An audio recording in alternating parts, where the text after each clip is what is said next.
Je sais ce que je veux, je suis forte, je suis grande, je ne suis plus la petite fille qui chantait musique Sauvé-Vime. Je chante encore musique Sauvé-Vime, mais je le chante parce que c'est le morceau qui a commencé ma carrière, parce que c'est un morceau qui ne mourra jamais, mais pas parce que je suis fragile. Qu'est-ce que pour toi être une femme libérée aujourd'hui? C'est être capable de choisir de choisir la manière de vivre sa féminité. J'étais vraiment à l'église. J'étais à l'église, genre j'ai pas eu de copain jusqu'à mes 18 ans parce que je croyais que j'allais pas pouvoir aller au ciel. Non mais je suis sérieuse. Donc j'étais vraiment à l'église. Et sauf qu'un jour, je sais pas, c'est comme si un bon matin, il y a quelque chose qui résonne en toi. Et je me suis dit, ça colle pas. C'est comme deux doigts de parallèle. Ça peut pas, elles peuvent pas se rencontrer. Tu peux pas être noire et haïtienne. Faire partie de ce peuple, le premier peuple noir qui a fait tout ça. Vous connaissez votre histoire. Et après, pour moi, ça colle pas. Je peux pas être chrétienne. On porte le pays. L'existence de Dieu. Voltaire, ce grand écrivain et précurseur de la Révolution française, écrivit cette célèbre phrase dont l'encre reste encore tachée sur les pages de l'histoire. Si Dieu n'existait pas, il faudrait l'inventer. Mais il semble que l'homme du XXe siècle, par ses propositions philosophiques, par sa prise de position idéologique, voudrait contrecarrer cette déclaration, contester cette affirmation et dire « si Dieu existe, il faut le détruire ». Et cette tendance pernicieuse fit son entrée sur scène officiellement dans l'histoire au XVIIIe siècle, avec quatre grands philosophes athées, savoir premièrement un homme appelé Ludwig Feuerbach, un philosophe allemand, qui déclara que Dieu n'est qu'une projection de la pensée humaine. Karl Marx, le père du système communiste, qui déclara que la religion est l'opium du peuple. Sigmund Freud, le père de la psychanalyse, qui déclara que Dieu n'est qu'une illusion de la pensée de l'homme, demeuré infantile. Et certainement Friedrich Nietzsche, qui déclara que Dieu n'est qu'un ressentiment pour les ratés de la vie. Donc qu'il ne vous surprenne donc pas que le sujet de mon message ce soir soit l'existence de Dieu.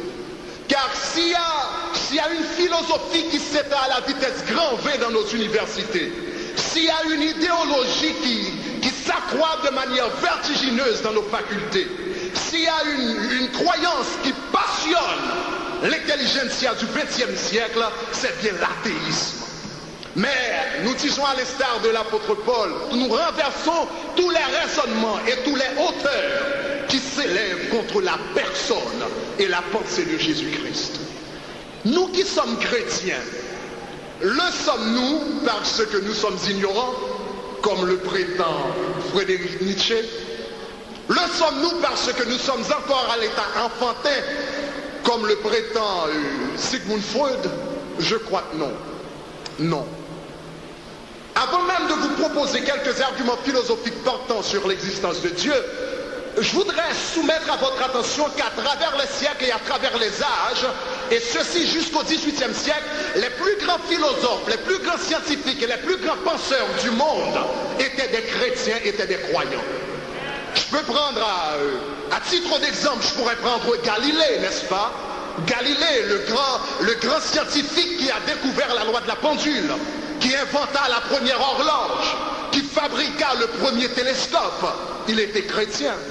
Je pourrais prendre également Isaac Newton, qui a découvert la loi de la pesanteur, aussi appelée la loi de la gravité si vous voulez, qui fut le premier pionnier du champ mathématique appelé calcul différentiel et intégral. Nous l'appelons calculus ici dans les collèges. Mais lui, il était chrétien. Je pourrais également vous parler de Blaise Pascal, ce grand philosophe et mathématicien et théologien français qui nous a légué ce fameux dicton « Le cœur a ses raisons que la raison ne connaît pas ». À 17 ans, il publia son premier ouvrage de mathématiques. À 20 ans, il inventa la première calculatrice digitale à 20 ans d'âge. Mais tiens, il était chrétien. Donc cela veut dire, pour qui ça me dit toute bagarre ça, ça me dit toute bagarre ça, je veux vous faire comprendre que le christianisme n'est pas la religion des ratés comme le prétend M. Nietzsche. Au contraire, si le christianisme sont bagaliers, ce n'est pas la religion des ratés, le christianisme c'est la religion des savants.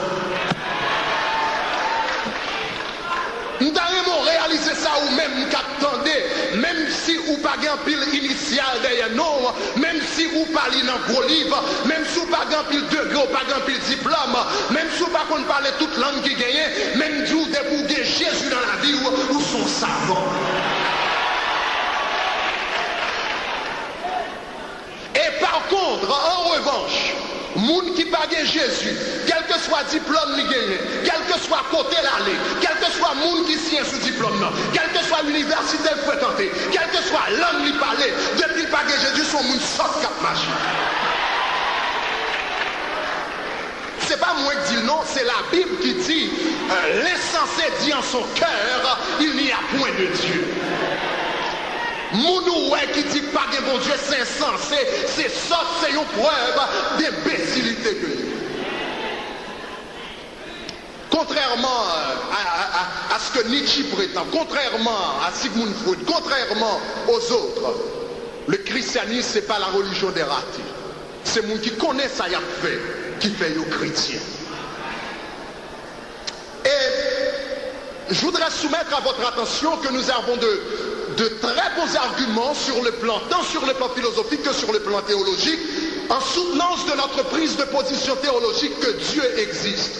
Réalisez bien, il y a premièrement ce qu'on appelle l'argument cosmologique de l'existence de Dieu. Pour ceux d'entre vous qui étiez là, je ne sais pas, à peu près 5 ou 6 ans de cela, Pasteur Eden McGuffey vous en avait bien parlé.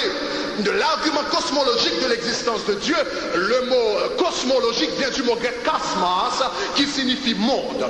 L'argument cosmologique avance que la présence et l'ordre dans le monde témoignent de l'existence de Dieu. L'organe de monde là, ou pas besoin gros philosophe pour qu'on ait bon Dieu exister, ou pas besoin lire un gros livre pour qu'on ait bon Dieu exister, ou pas besoin d'un pile diplôme pour qu'on ait bon Dieu exister, seulement lever tête ou en l'air, garder étoile, garde montagne, garde rivière, garde vallée, et puis tu bénis soit l'Éternel, parce que bon Dieu existait. Les scientifiques, les hommes de science a parlé, ils ont dit comme ça que soleil là, il est placé à 150 millions de kilomètres de la Terre. Ils ont dit comme ça, si soleil là était plus près de la Terre, il t'a grillé tout le monde qui est sous la Terre. Si soleil là était plus loin de la Terre, tout le monde qui est sous la Terre a frise parce qu'il n'y a pas de recevoir assez soleil. Lorsque mathématiciens, lorsque philosophes, lorsque astrophysiciens viennent faire tout calcul, ils ont un côté soleil la placé, c'est exactement à 150 millions de kilomètres, pas 151, pas 149, c'est exactement à 150 millions de kilomètres de soleil là pour la Terre t'a placé, pour la vie t'a possible sur la Terre. Et puis pour Dieu, lorsqu'il finit créer la Terre, il finit créer au soleil là, il n'a pas même besoin de faire calcul mathématique parce qu'il connaît toute bagarre. Là, il prend la Terre, il met exactement dans la place et depuis laisse ça, Terre n'a pas déplacé, il va bouger, il va avancer devant, il va avancer derrière. Mais il est exactement côté pour Dieu placé. Ça montre que bon Dieu qui existe. Ça montre qu'il n'y a pas de chance. Parce que terre la patate et on chance fait tomber exactement côté le doué pour la vie qui a existé. Monsieur physicien, il a parlé nous de la loi de la gravité qui exerçait une force, nous connaissons la loi de la gravité qui attire tout objet vers le centre de la Terre. Il a dit que attirer tout objet à une vitesse de 9,82 mètres par seconde carré. Monsieur qui a parlé, le physicien qui a parlé, il a dit force gravité a gagné. C'est exactement force ça que tu as gagné, 9,82. S'il était 9,0, t'as pas un problème. S'il dérive sous 10, t'as pas un problème. Est-ce qu'on avait mais si force gravité à tes trois, le pour lever plus haut pour fond bas, il est difficile pour marcher parce que t'as pris à l'eau avec trop de force. Si force gravité a pas tassé tout, même Joël dans la lune, moun yo sans l'air marcher, yo pas arrêter droite là, ou pas arrêter droite sous la terre pour régler rien parce que le pas t'a passé. Yo dit à 9,82 mètres par seconde carré, c'est exactement par ça pour force la taille pour la vie, t'as possible sur la terre, et puis l'Éternel, le grand mathématicien, le grand inventeur, est-ce qu'on avait mis, le grand homme de science, il calcule les bagarres là, et puis placer exactement, n'est-ce pas? L'univers montrait que bon Dieu existait. C'est ça, David, te comprendre, lorsqu'il dit les cieux racontent la gloire de l'Éternel et l'étendue manifeste l'œuvre de ses mains. L'apôtre Paul te comprendre ça dans Romains chapitre 1er verset 20. Il dit or les perfections invisibles de Dieu, sa puissance éternelle, sa divinité se voit à travers à l'œil nu depuis la création quand on les considère dans ses ouvrages. Là, l'œil nu. Donc l'univers montrait que bon Dieu existait. Ça, c'est ça, il y a l'argument cosmologique. Mais il y a l'autre argument pour l'existence de Dieu. Il y a ce qu'on appelle l'argument anthropologique. Le mot anthropologique vient du mot grec anthropos, qui signifie homme. Ça, c'est un argument qui est basé sur l'homme. Argument anthropologique là dit que le vide universel de l'homme témoigne de l'existence de Dieu. Bon, disons bagay. Sociologue, avec anthropologue, moun qui a étudié civilisation à travers le monde, il n'y a pas jamais joué un peuple qui n'a pas de religion. Il n'y a pas jamais joué un peuple qui n'a pas adoré un bagage. Tant pour l'homme pas adorer un bagage, il plutôt adorer tête pâle, mais il faut l'adorer un bagage. Tant pour pas adorer un bagage, il plutôt adorer un bête, mais il faut l'adorer un bagage. Tant pour pas adorer un bagage, il plutôt adorer un pied bois, il plutôt adorer le soleil là, il plutôt adorer la lune, non. Mais pas un groupe de peuple sous la terre qui pas un bagage il a pas adoré, parce que l'homme gon vide dans lui et faut joindre un bagage qui satisfait vite ça. Ça montre nous que bon Dieu existait. Parce que des gens qui disent ça que les chrétiens pas adoré, c'est parce que ils viennent imposer nous le christianisme, blanc viennent imposer le christianisme et peuple qui pas jamais jouer avec le christianisme que ils découvrent qu'ils pas adoré.